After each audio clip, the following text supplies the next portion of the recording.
the show where we explore the real stories, strategies, and mindset shifts behind building not just a business, but a lifestyle. Running a business can be challenging. It takes courage, with lots of ups by taking action, and often the downs are our lessons. We're going to dive into the decisions, the mindsets, and the life lessons behind those moves so you can take away practical ideas. I do hope these guests, what we've put together, can make you take action on your goals. So let's get started. Everyone, welcome to another episode of the Hylton Forrester Show. In this episode, I've got a very good friend of mine, Joseph Lee. Welcome to the podcast, Joseph. Thank you. Great to be here. Really good to be here. Great. Oh, fantastic. Just a bit of an introduction. Joseph is a business owner. We're going to go through how he actually started. He runs a business called On the House, Rapid Property Repairs. So welcome to the podcast, Joseph. Just to give the listeners a bit of a background about yourself, could you explain how you started out in business, maybe a bit about your journey itself? Absolutely. And before I go further, thanks for the opportunity to join your podcast today. And as you mentioned, we're good friends and we do go back. So thanks again for the opportunity. So my journey into business really starts with my family. So my dad was a business owner. He's had businesses most of his adult life. My mum was my grandparents. They had a really big haulage business in Battersea. So from a very, very young age, I've been really exposed to business. I was the kind of kid that would be going to my primary school and selling like cans of Coke and fizzy drinks and chocolate bars and so on. So from a very young age, I always knew that I had that kind of business DNA. Yeah. So when I was, my first business, I think I was around 23, which was an estate agent, which was in southwest London. That was open. It was a very tricky period of time where we opened, which is like during the financial credit crunch and so on. So while it did grow, it just got a bit too big, too quick, and we took it. We had successes, but I think I was a bit too inexperienced to handle the real ups and downs. Like we've had COVID, we've had other things since, but that was real up and downs where we saw overnight that the financial landscape of this country changed, and obviously you had things like Northern Rock where people were pulling out their money overnight and all sorts. So it was a tough period of time. Yeah, that was my kind of introduction to business. I took a step back, and obviously I was, you do tend to ask yourself that maybe am I cut out for it? Like you come away from success, and I think our culture as Brits, we're not very good at saying to someone, you didn't have a success this time round, get back on the horse and go again. Unlike the Americans who have hundreds of opportunities before they hit one, culturally, I think Brits, we are very much like, it didn't work, maybe it's not for you. So I kind of fell into that trap, and it took a few years out. Luckily, later in life, I started On the House, and I took a lot of my lessons that I've learned from my business. Forgot to mention as well that I've also had a coffee shop over in Fulham, which again had successes, but it wasn't quite for me, and I couldn't see how I could scale the business, so therefore I just chose it wasn't quite right. So anyway, I took my business learnings, put them into On the House, opened at in September 2019, and it's going really strong. We had a record year last year. Our tax year end was end of September, and we're going great guns. And I think that if I didn't go through the two other businesses that I had, which didn't quite go to plan, I don't think On the House would be in the position that it is today. Yeah. That's really interesting, Joseph, that you started out and you've had those experiences. You've gone through some failures, and then you find something what works.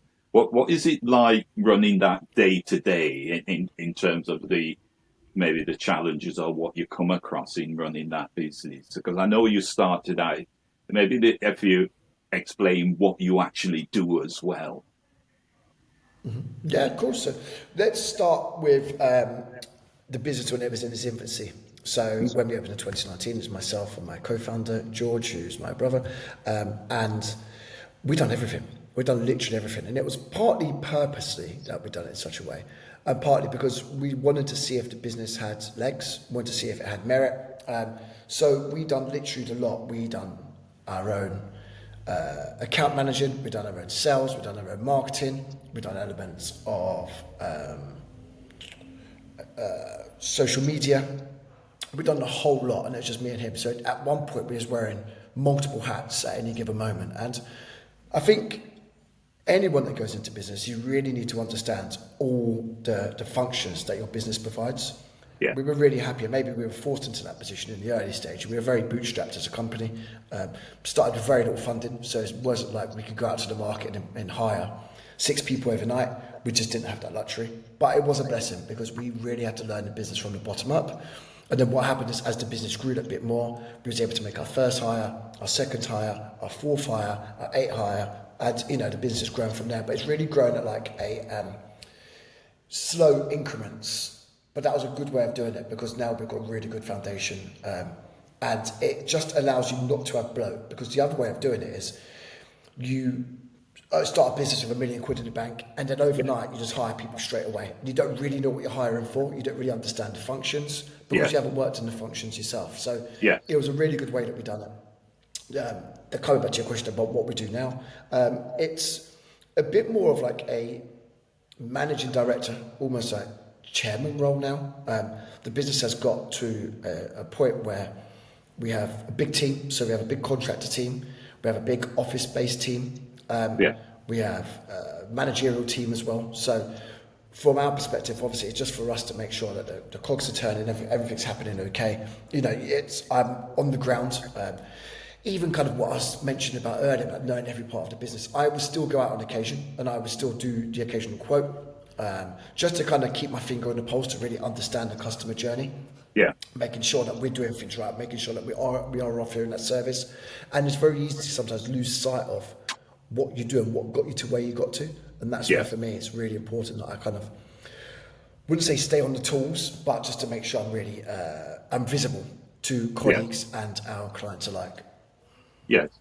Yeah. You mentioned to me before the podcast about that journey from you working in estate agency, and then in estate agency you've got some contractors who came in and they would actually do work for some of the landlords.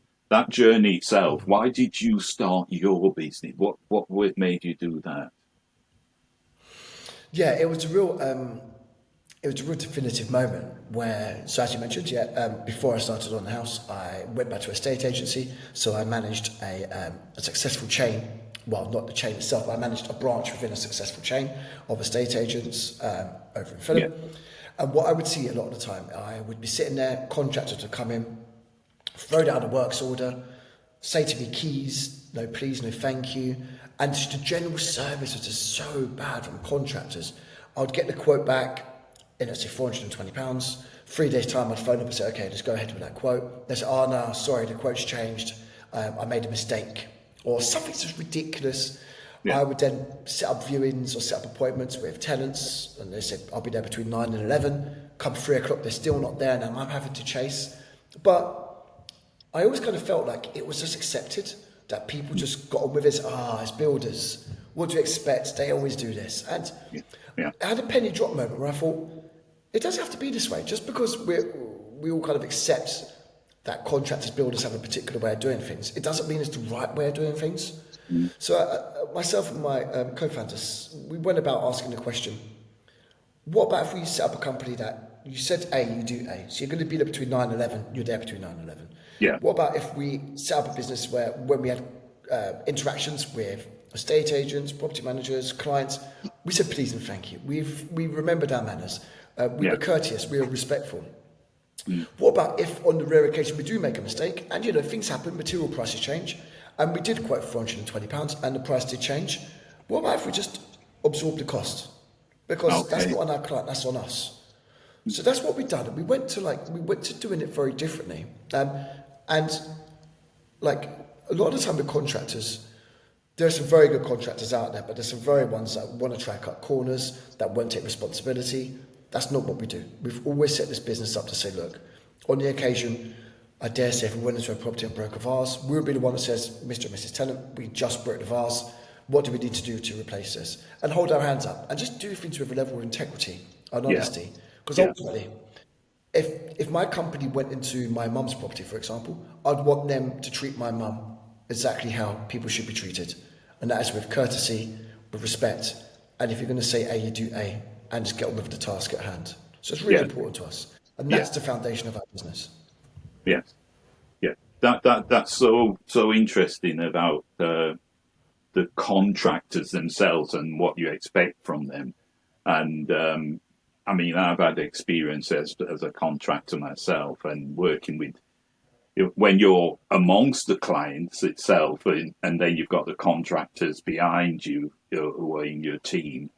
I just find it's really about the customer journey itself and keeping that quality. And a lot of contractors or subcontractors, they are more interested in having a drink and, doing the work and going home.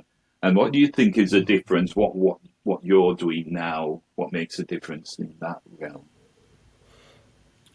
First and foremost is our people. So any company or any business is only as good as the people that it has. And we have a phenomenal team behind us. That is the office team, and that's our contractor team as well. Yeah. Second to that is process, making sure our processes are in place so people know exactly what it is they've got to do every single time. You can't pivot from the process, because if you don't do one element of the process, the second element doesn't work. So just to make sure that process is followed. And third is training. It's just training just to make sure that people are up to date, people understand our expectation as a company, and that's top fed down, but then there's also bottom fed up as well. So we will speak to the team and say, what do you guys think we need to do better as a whole company? And then we get round the table and say, look, in the last quarter, I think there could have been a couple of opportunities where we could have done this better.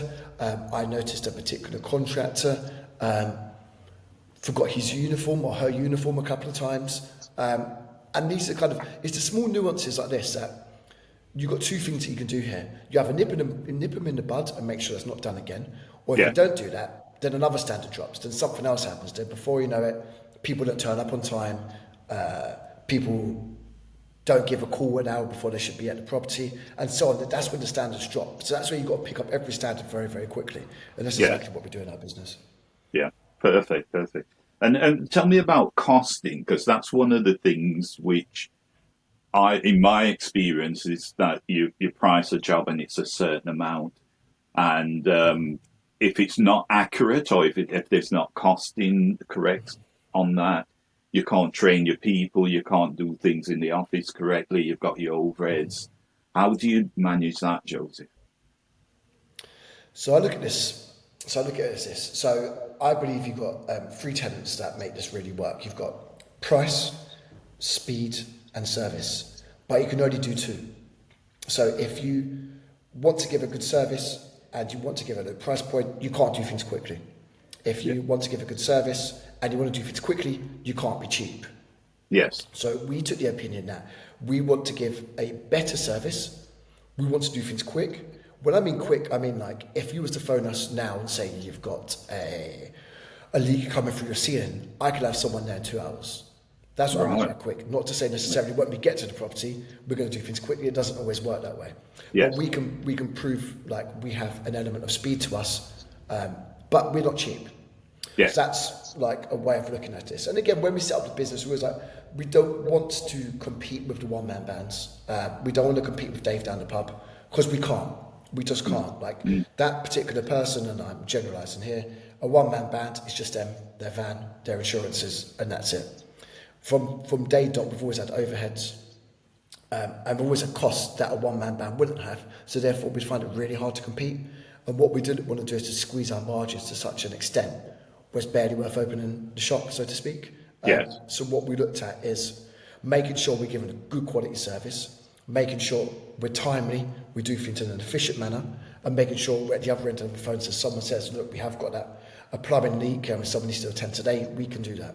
It kind of comes back to what I was saying earlier about the reason why we did start the business was because I didn't see people move with a level of urgency, a level of speed, and a level of service. Yeah. And that's exactly what we do here at On the House. Okay, that's brilliant. And when it comes to you mentioned earlier about your people. How did you find the people itself? Is it kind of a time thing, or when you put your adverts out, these people, how do you get them?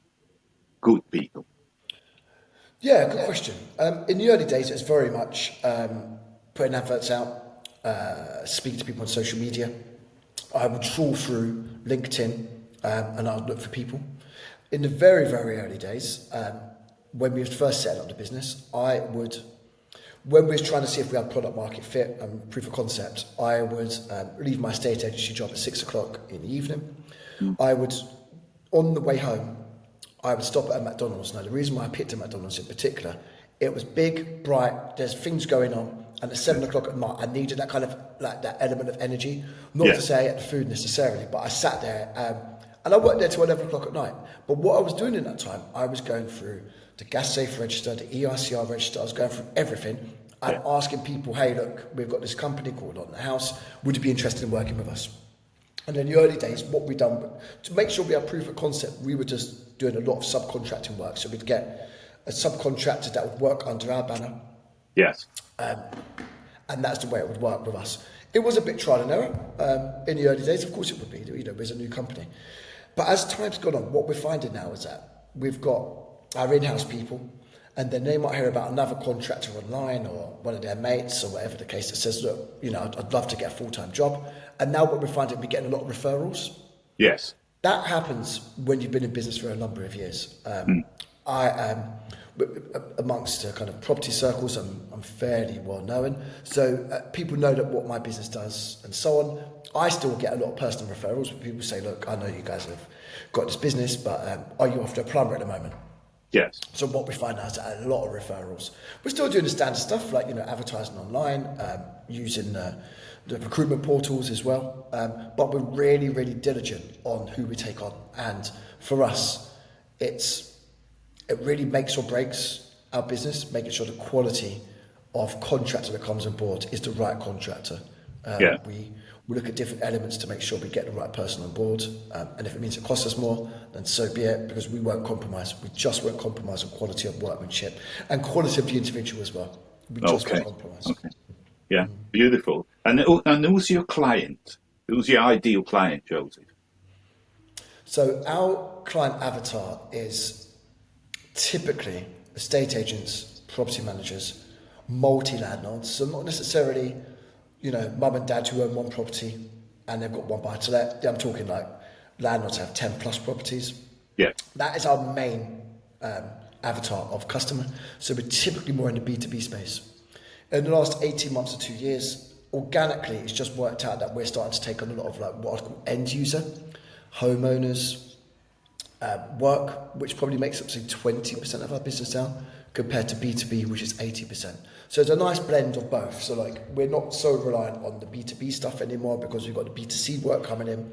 Yeah. But at the same time, the B2B work is very good because it is very repetitive. Yes. Yeah. And you it's a family business and you work with your brother. That's correct. Yes. Yeah, talk me through that part of the journey. How is it working in a family? Sometimes when I listen to other podcasts and you hear that same question being asked, and you always kind of hear stories about, yeah, it's been a bit touch and go working with family because for one reason or another. But with myself and my brother George, it's been a really good relationship. We very much complement each other. So what he can do very well may not be the things I can do well, and what he's not so good at, I can complement and do very well. So it's a really good match. And again, for us, like I always kind of ask myself the question: if I set up On the House by myself, could have I done it? And I don't know. I genuinely don't know. It's like, it is tough being everything to everyone, being constant 24/7, it's tough in its own right. And doing it by yourself, I think would Yeah. have been very hard. So as far as the family business goes, we work very well together. I put down it's a big part of why we have our successes is due to one another, certainly. And so it's a really good blend for us. Beautiful. That's unusual. And that's I fantastic at the know, same it really time. is. Like, I wish I could give you some sort of story where we've fallen out and this and that and the other, but no, sadly I can't. It hasn't happened. Touch wood. Oh, but fantastic. That's incredible. And I know you quite well from the gym, and a lot of the mornings I see you there and you're working out. And talk me through a bit about that journey. Why do you go to the gym, and why do you do your health systems and things? Yeah, so I've always, throughout my life, gone to the gym, always had that as part of my routine. There's been periods of my life where I haven't been so active, periods of time where I have been very active. And what I found now, as I'm getting a little bit older, is going to the gym, being in there for 6 a.m., getting yourself up out of bed on a cold January morning at 5:30 or 5:15. It gives you one level of discipline, and number two, when I'm in the gym at 6, finish my session at 7:15, and I'm out of the gym for 8 o'clock, it just sets your day up so well. Yeah. Like I always feel to myself, I'm already 2 steps ahead of everyone else. So I've got an advantage over people amongst me, knowing that my day started hours ago and I'm ready. The cogs of my brain have already don't even overdrive because I'm already thinking about the day. I've got a routine worked out. I know what I need to do. Whereas if I woke up at 8 o'clock, I'll still be groggy at 9, 9:15. My day wouldn't start till 10, half 10, realistically. Yes. So yeah, having that early start to the day, and even if I don't go to the gym in the morning, I would still always wake up, make sure my day's structured, make sure my day's set out. So come 7:30, 8 o'clock, I'm already off at the races. And for me, it's absolutely vital. And sometimes when I'm asked for business advice and so on, that is probably one of the most important foundations that I say to people. I say, what time do you start your day? You start at 8 o'clock, 9 o'clock, it's too late. It's too late. If you're waking up, at 8 or 9 o'clock, it's way too late. You need to start waking up at 5:30, 6, structuring your day. So come 8 o'clock, you're absolutely flying. Yeah. So it's a huge part of my day, huge part of my routine. And I love the way I used to sit next to you with my laptop, and I used to hear you talking to your people early in the morning, and I used to learn things from you, like okay, and you'd be asking them open-ended questions about themselves, what's their day going to be like? How was that process? Was that a development, or how did you learn that? It's a really good question, and it's something that I'm just not conscious of. I manage with buy-in. So I want to get people to buy into what I'm trying to do. There's no point me telling people what I want. I want them to buy in. So as you mentioned, I would say to the team, how's it going? What are your plans for today? And we'd pressure test what their plans are. So if they said, okay, I've got some new business words today, I want to contact 100 people. Okay, fine. So let's kind of walk through the 100. How many of them have you had contact with before? Okay, 50. Yes. So you haven't had contact with 50 others. Why don't we concentrate on 50 you have had contact with before? Because they're warmer leads. How are we going to contact them? I'm thinking about email, LinkedIn. No, let's do a day of 50 phone calls. How does that sound? Yeah, it sounds good. Okay, what else you got to do? I'm thinking of contacting 50 housing associations. Okay, amazing. Cool. Yeah. Why housing associations? And then I really, what you're trying to do through management is just pressure test to make sure that your colleagues feel that they're on the right page. Yes. It's not for me to be saying to them, okay, guys, today we need to do this, that, and the other. It's making sure you're getting ultimate buy-in from people. And for me, it's really important. I've always kind of managed that way around. And there's other ways, no one size fits all.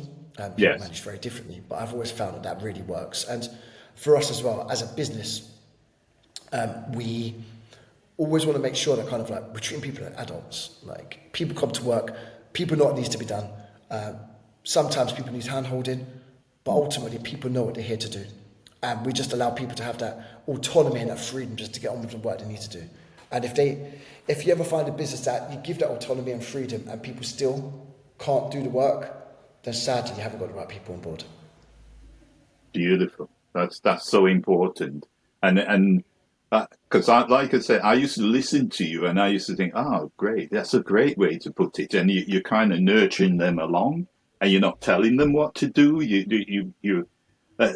like it's like a child on a bicycle. They fall off, and you get them back on there, and you just get them keep on pushing forward and encouraging them to ride the bike eventually. That's a great method.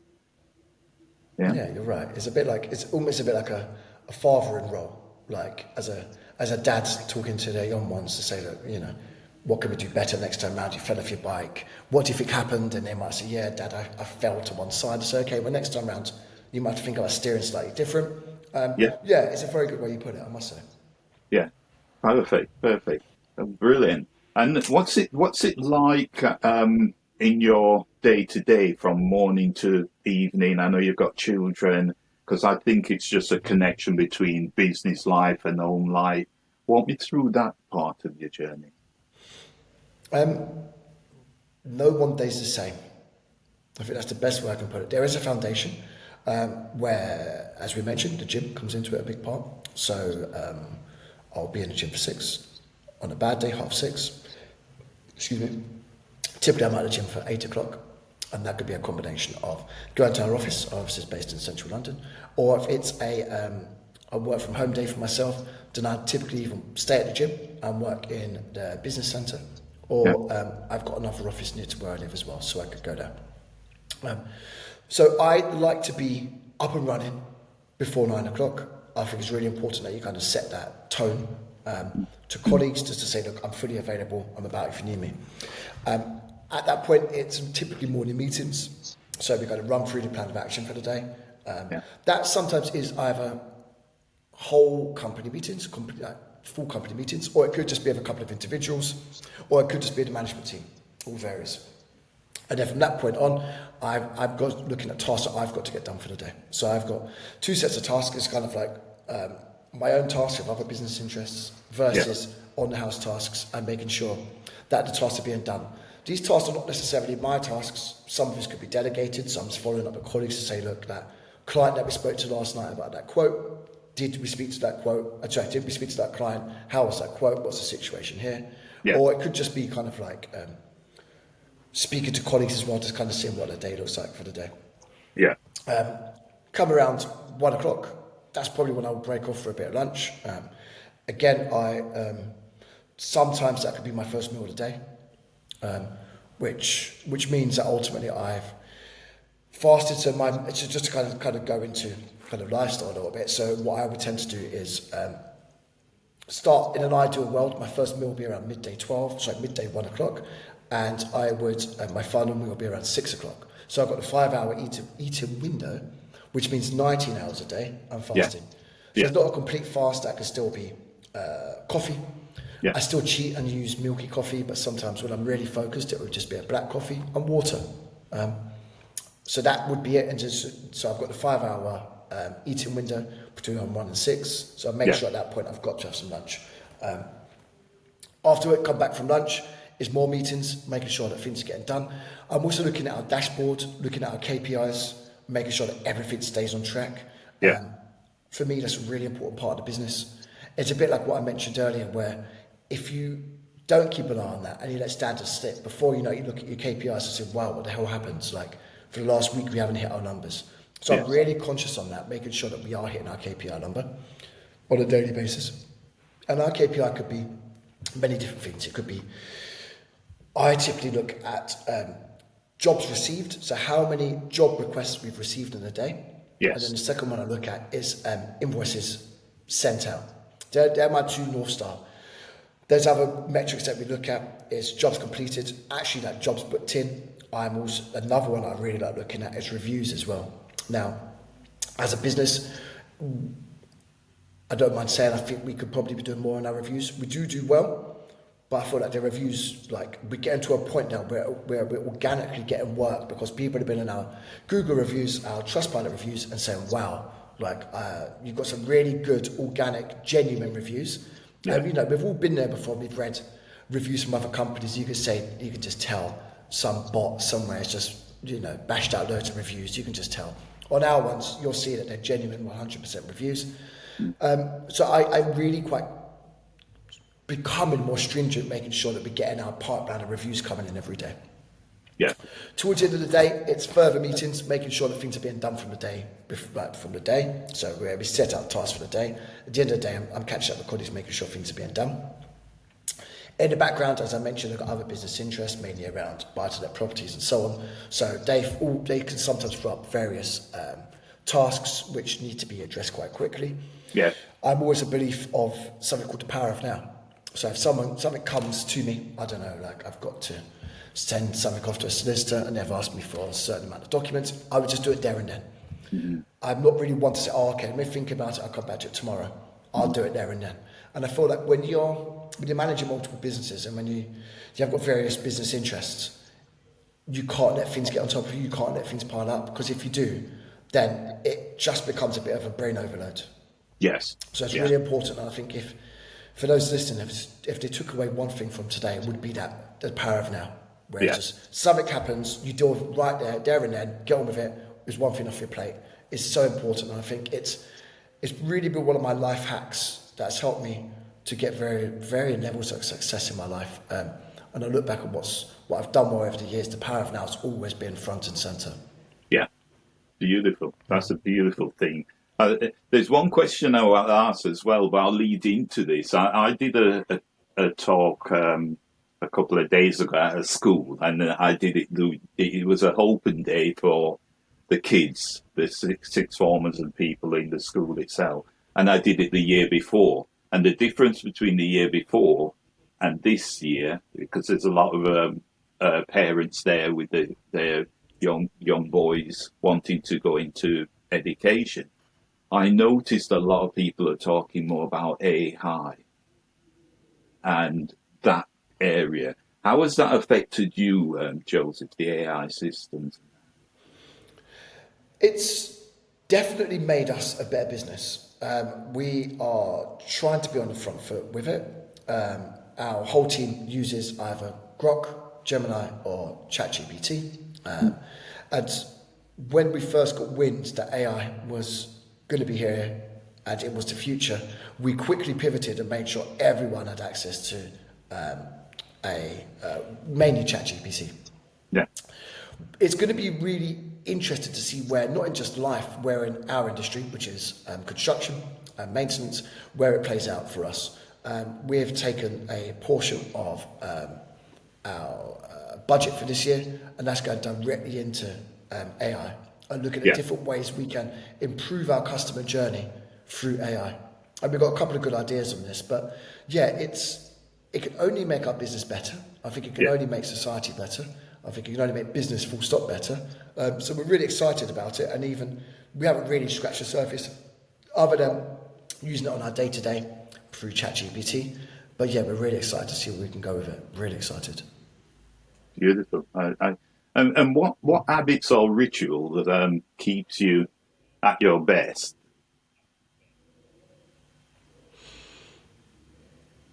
I think my family, really. You sometimes have to think about your why. What is your why? Why do you get out of bed every morning? Why do you do what you do? Why do you put in the hours? Why do you, as a business owner, why do you take risks, make decisions? Because business is hard. It's hard. Like, I do say to people a lot of the time, people ask me for advice, and I say, look, like, business isn't for everyone. Like, I heard on a podcast many moons ago. Yeah. Believe it or not, you'd be better sometimes being number 2 or number 3 at a new startup that's got £100 million worth of funding, that is projected to do however billions or millions of pounds a year of revenue in years to come, versus starting your own business. So sometimes the actual route to success can be working for someone. Yes. And business is not the be all or end all. It really isn't. But coming back to your question, what is my North Star? It's very much my family. I'm at a level in business now where I've got a big team, as I mentioned, and making sure that we can do our best for our team. Like, as a business leader, yes, people work for me and work for my company, but also I work for my company, I work for my team. and I have to make sure that I'm doing the best I can do for my team to give them every opportunity to do best for them as well. So that is always front and center of my mind, making sure that I can be the best business owner, making sure that I can be the best leader I could be for my team. And that keeps me true as well, because I remember what it was like when it was just me and my co-founder, and now we've got a bigger team. That always drives me on as well, because I remember what it's like the other side as well. When you're doing the 16-hour days, having to wear numerous hats, not sure where the next work is coming from and so on. It's tough. It's really tough. But it's also a real, it really spurs me on as well. Really spurs me on. And for us, like as a company, we've got really big plans, and that's really exciting as well. So I know what it was like from the beginning, but I'm also really excited to see where this company goes as well. And I think for us, like it's, we're excited. We really feel that we could take a good level of market share of property maintenance throughout London. And so far, very early days still, but we are on a fairly confident trajectory that we're going to get there. Yeah, that's certainly true. That business is not for everybody, and it's a challenge at times, and then sometimes it flows really well. It's fantastic. Well, before I ask my last question, Joseph Lee, where can people find you? I know how to get hold of you myself, but online or wherever. Absolutely. So our company website is www.onthe.house, ONTHE.house. I am on social media. I must say I don't do an awful lot on there, but I do some bits and pieces for Twitter and on Instagram. I am at Joseph Lee Esquire, so JOSEPHLEEESQ, and that is my handle for both LinkedIn and Twitter. And then I'm also on I'm also on LinkedIn as well. So yes, I'm on Twitter, Instagram, and I'm on LinkedIn. Good stuff. And my last question then is, I guess, a typical one for entrepreneurs. What would you say is your biggest failure or mistake, and what did you learn from it?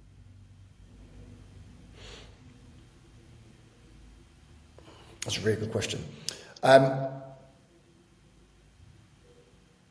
Well, my biggest failure was where I mentioned earlier, where we had the estate agents, which ultimately was just bad timing, but it was still the biggest failure. And I think the biggest mistake is not having enough belief in myself at times. And, I am where I am now, which is great, but it's been a slog. It's been a real challenge at times, like not knowing whether I am this business person that I thought I was. Coming from a business background, having a business DNA, and then having a business failure. That was really tough. And I was like, am I cut out for it? Should I just go and get a job? Like I mentioned to you earlier, like business is not the be all or end all, but maybe I just go and get a job. Like maybe I do stay in a estate agency. So I had that turning point, that sliding doors moment, whether I start a company or stay in as a estate agent. And I had elements of success there as well. But it wasn't for me, and I'm glad that I didn't go down that route. But I think that was something that was a real sliding doors moment for me. It could have went the other way around, and if it did, then I wouldn't have met you. I wouldn't be on this podcast now. And if there's an estate agent podcast, then I'll probably be on there instead. But I think that's kind of where I'd probably land on this. Well, Joseph Lee, thank you for your time today, and wishing you all the success in the future. Thank you very much, Hylton. Like I said, I've enjoyed our friendship, and I look forward to hopefully coming back on your podcast one day very soon. Very sure. Yes, you will do. Bye for now. Amazing. Thanks for your time. See you later. Bye. Bye.